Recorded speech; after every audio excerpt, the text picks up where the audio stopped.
In Genesis chapter 2, verse 24, in the context of creation, we have the first marriage, and we're given a timeless pattern for marriage. Here's what this verse says: "Therefore a man shall leave his father and mother and be joined to his wife, and they shall become one flesh." Adam and Eve have been brought together in marriage, a marriage performed by God. From this verse, we'll highlight 3 insights regarding marriage. Insight number 1, leaving. The man shall leave his father and mother as his key relationship. The husband is no longer under his parents' authority. Though he is to honor them, he is now the head of a new family structure. Some men never leave father and mother. When there's a disagreement with one spouse, it may be tempting to run to mom and dad, but it's generally not a good idea. It's best to work things out with our spouse. Insight number 2, joining. The man is joined to his wife, one biological man and one biological woman joined together. They are to be joined spiritually, emotionally, and physically. Regarding spiritual unity, a couple that's in the Lord together and that prays together and worships together cultivates close spiritual unity. If you're a Christian and you're married to an unbeliever, then your spouse becomes your number 1 mission field.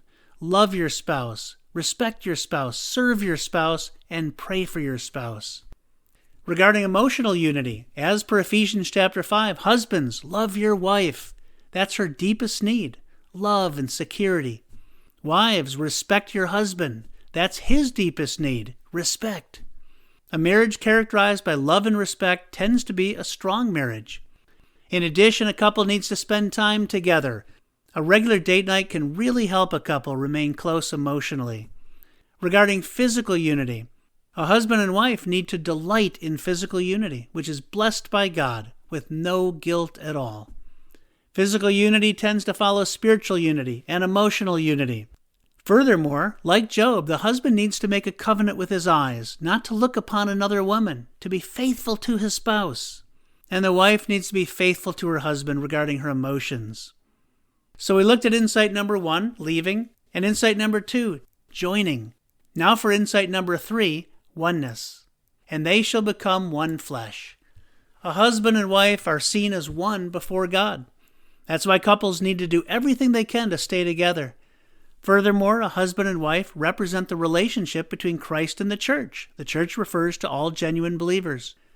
Just as Christ laid down his life for the church, the husband is to lay down his life for his wife, demonstrating heartfelt love. And just as the church responds to Christ's lead, the wife is to respond to her husband's lead, demonstrating heartfelt respect. For singles, let's be those who do everything possible to support the marriages around us, and who prepare for a one-flesh Christian marriage if God has a spouse for us. For marrieds, let's be those who do everything possible to walk in one-flesh unity, cultivating spiritual unity, emotional unity, and physical unity. Thanks for listening.